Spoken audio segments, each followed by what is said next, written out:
आपने एकदम बिल्कुल सही पढ़ा है कि अब बिना किसी इंटीमेशन के भी आपको डिमांड नोटिस भेजा जा सकता है। जी हां फ्रेंड्स, बिना किसी प्रायर इंटीमेशन के आपके पास अब डिमांड नोटिस आ सकता है। इसके लिए मैं सबसे पहले आपको पढ़ाना चाहूंगा रूल 142 का सब रूल 1A। ये बोलता है दोस्तों कि जो प्रॉपर ऑफिसर है आपको नोटिस भेजने से पहले, कौन सा नोटिस, जो वो सेक्शन 73(1) और सेक्शन 74(1) में नोटिस भेजता है आपको। 73 होता है नॉन फ्रॉड केस है, आपने टैक्स शॉर्ट पेमेंट किया है, इनपुट ज्यादा ले ली है, ज्यादा अवेल कर ली है गलती से, या फिर आपने ज्यादा यूटिलाइज कर ली है। और सेक्शन 74 है फ्रॉड केसेस, उसमें आपने टैक्स का कम पेमेंट किया है, इनपुट ज्यादा अवेल कर ली है, ज्यादा यूटिलाइज कर ली है। उस केसेस में जब उनके रेस्पेक्टिव सबसेक्शन में आपको नोटिस भेजा जाता है, उस नोटिस में ये लिखा जाता है कि भैया ये जो अमाउंट है आपके द्वारा पेबल है। शोकोज नोटिस बेसिकली भेजा जाता है कि ये अमाउंट पेबल है, इतनी पेनल्टी आप पे क्यों नहीं लगाई जाए। सेक्शन 74 में पेनल्टी भी लगाई जाती है दोस्तों। तो ये नोटिस भेजने से पहले इनको DRC 01A में कम्युनिकेट करनी होती है। आपका जो भी प्रॉपर ऑफिसर है वो आपको आपकी टैक्स लायबिलिटी, इंटरेस्ट और पेनल्टी जो भी डिपार्टमेंटल ऑफिसर कम्युनिकेट करेगा वो आपको DRC 01A में कैलकुलेट करके आपको कम्युनिकेट करते हैं कि भैया हमारे हिसाब से ये आपकी बन रही है। तो ये केवल एक कम्युनिकेशन है, ये किसी तरीके का कोई नोटिस नहीं है। यहाँ पे वर्ड यूज किया है इन्होंने प्रॉपर ऑफिसर सेल, तो यहाँ पे ये मैंडेटरी है प्रॉपर ऑफिसर के लिए कि आपको वो कम्युनिकेट करे। लेकिन लेकिन लेकिन लेकिन अब जो रिसेंट नोटिफिकेशन आया था, जिसकी बात हमने पिछले वीडियोस में भी करी थी कि एक ही नोटिफिकेशन में जो 20 अमेंडमेंट आए थे उसमें से एक ये भी था पॉइंट नंबर 6 में, इन रूल नंबर 142 इन सब रूल 1A जो अभी हम पढ़ रहे थे, for the words proper officer shall the words proper officer में सेल बी सब्स्टिट्यूटेड, और सेल कम्युनिकेट के इस जगह पे आ गया केवल और केवल कम्युनिकेट।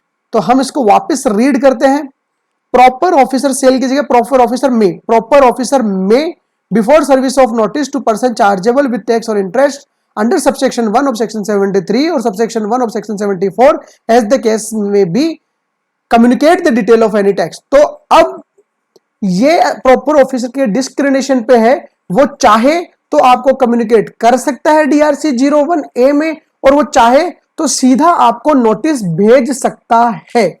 अब आप पूछोगे कि कम्युनिकेट करने में और सीधा नोटिस भेजने में फर्क क्या है, तो मैं आपको लेके जाना चाहूंगा सेक्शन 74 पे। सेक्शन 74 सबसेक्शन, यह है आपका सेक्शन 74। सबसेक्शन 5 में आपको लेके जाना चाहूंगा। यह सबसेक्शन 5 बोलता है कि 74 सबसेक्शन 1 सेक्शन 74 सबसेक्शन 1 में जो नोटिस आता है, वो नोटिस आने से पहले अगर आप इंटरेस्ट का टैक्स का पेमेंट कर देते हो तो आपको केवल और केवल 15% पेनल्टी देनी है। जी हां, आपको कितनी पेनल्टी देनी है? 15% की पेनल्टी देनी है। यह बोलता है सेक्शन 74 सबसेक्शन 5। तो 74 सबसेक्शन 1 का नोटिस आने से पहले पहले कम्युनिकेट करता था असिस्टेंट ऑफिसर, तो जैसे ही वो DRC 01A में आपको कम्युनिकेट करता था, हम 15% पेनल्टी का, इंटरेस्ट का और टैक्स का पेमेंट कर देते थे अगर वो हम उसके लिए लायबल थे। तो अब अगर वो नोटिस नहीं भेज, अगर वो हमें कम्युनिकेट नहीं करता है, नोटिस आ जाता है हमारे पास, तो नोटिस आने के बाद, जी हां दोस्तों, नोटिस आने के बाद ये 15% की जो पेनल्टी है ये बढ़ के हो जाएगी 25%। जी हां, ये पेनल्टी बढ़ के हो जाएगी 25%। ये बोलता है subsection 8, where any person chargeable with tax under subsection 1 paid their said tax along with interest payable under section 50 and a penalty equal to 25% of such tax within 30 days of issue of notice, all proceeding in respect of said notice shall be deemed to be concluded। तो अगर notice आपको issue हो गया है 74 subsection 1 में, तो dear friends 25% की penalty तो आपके ऊपर लगने वाली है। अगर नोटिस इश्यू नहीं होता है, उससे पहले आप पेमेंट कर देते हो, तो 15% पेनल्टी में भी आपका काम हो सकता है। तो अब डिपार्टमेंटल ऑफिसर के पास उसके खुद के जजमेंट लेते हुए, खुद के डिस्क्रिमिनेशन पे, उसकी खुद की इच्छा पे है कि वो चाहे तो आपको जो डिटेल है DRC 01 में आपको 01A में आपको कम्युनिकेट कर सकता है, वो चाहे तो वो नहीं करेगा। डेफिनेटली आने वाले दिनों में मुझे 100% यही लग रहा है कि वो आपको कम्युनिकेट नहीं करेगा, आपको वो सीधे सीधे सेक्शन 74 सबसेक्शन 1 का नोटिस भेजेगा।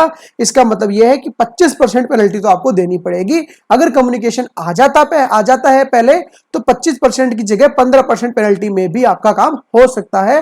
तो बेसिकली इस पर्टिकुलर नोटिफिकेशन में, इस पर्टिकुलर अमेंडमेंट के द्वारा डिपार्टमेंटल ऑफिसर के हाथों को बड़ा किया गया है, उसके पावर को बढ़ाया गया है, जिसका नुकसान आप सबको यह हो सकता है कि 15% की जगह आपको पेनल्टी 25% तक देनी पड़ सकती है। दोस्तों, मुझे उम्मीद है ये वीडियो देख के आपको कुछ खास मजा नहीं आएगा, क्योंकि इससे आपके 10% का एडिशनल भार पड़ने वाला है।